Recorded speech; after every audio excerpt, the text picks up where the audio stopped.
Welcome to this video on the role of metacognition in learning. In this video, we'll explore the components of metacognition with the goal of being able to identify strategies to support and trigger effective habits, practices, and mindsets for learning in our students. By understanding the role of metacognition in learning, and by putting those lessons to work in your teaching, you should be able to help your students learn and retain more. Along with this, you can expect a disproportionately positive impact on students who tend to underperform in the classroom. Often when we think about teaching and learning, we focus on basic instructional methods and the learning activities we provide for our students. Furthermore, we may focus in on the cognitive processes associated with learning, as we did in video 2 of this series. The reality is that there are plenty of other things that can impact whether and how much learning occurs. Everything from the physical environment in which that learning occurs to the study skills and personal choices made by the individual learner can impact both learning and performance on assessments. And this is where metacognition comes in. Metacognition is the monitoring, regulating, and directing of thinking and behavior as part of the learning process. It can be thought of as the skill set associated with navigating the landscape of learning. Further, what we know is that when students are engaged in metacognitive practices, they will learn more, learn with increased depth, and remember more. They will even be more likely to show an overall increase in their disciplinary skills and professionalism. So let's take a closer look at what metacognition really is so that we can better understand what metacognition is all about. You can think of metacognition as consisting of 3 basic components: awareness, ability, and action. Metacognitive awareness refers to a learner's awareness of the factors that impact their learning. For example, a student may be aware that one type of location works better for their learning than another, or that explaining what they are learning to someone else actually helps them perform better on tests. Even simply realizing that you don't understand something you've just read is a form of metacognitive awareness. In other words, metacognitive awareness is the awareness of how well your learning is going and why it's going that way. On the ability front, we typically talk about something called executive function. Executive function refers to the way the brain monitors and regulates a person's thinking and behavior. When our executive function is working the way it should, we are able to make healthy decisions for ourselves, plan and monitor our own learning, and so on.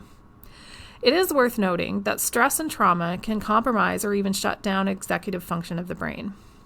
Also, this part of the brain is actually still developing in young adults. And this is one of the reasons why students sometimes seem incapable of engaging well in their own education and learning process.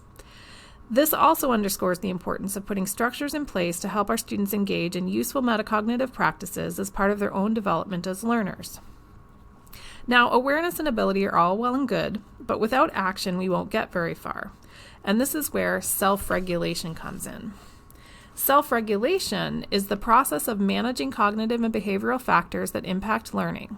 When a student is metacognitively aware or aware of the things that are helping or hindering their learning, they can also plan, monitor, and evaluate their progress, thereby engaging in self-regulation.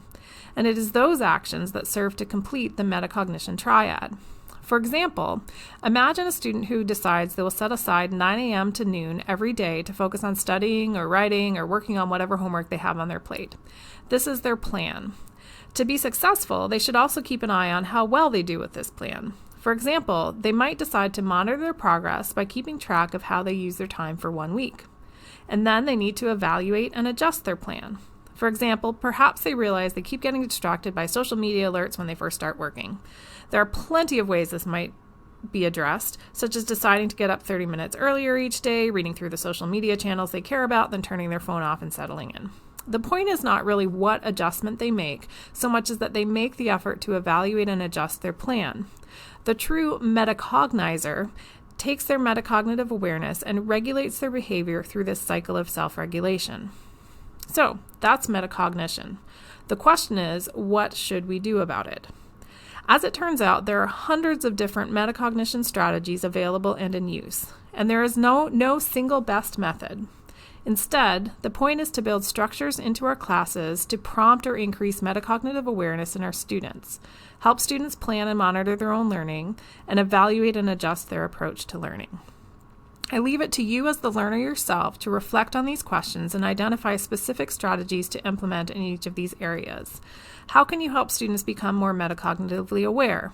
How can you help them plan, monitor, evaluate, and adjust their approach to learning? And if you're stuck, which you'll definitely realize because you yourself are so metacognitively aware, you should talk with your colleagues about the possibilities. Engage with your students, reflect and plan, and try some things out. See where it takes you, and in the process, help your students become more effective learners and more successful in your course. I wish you well.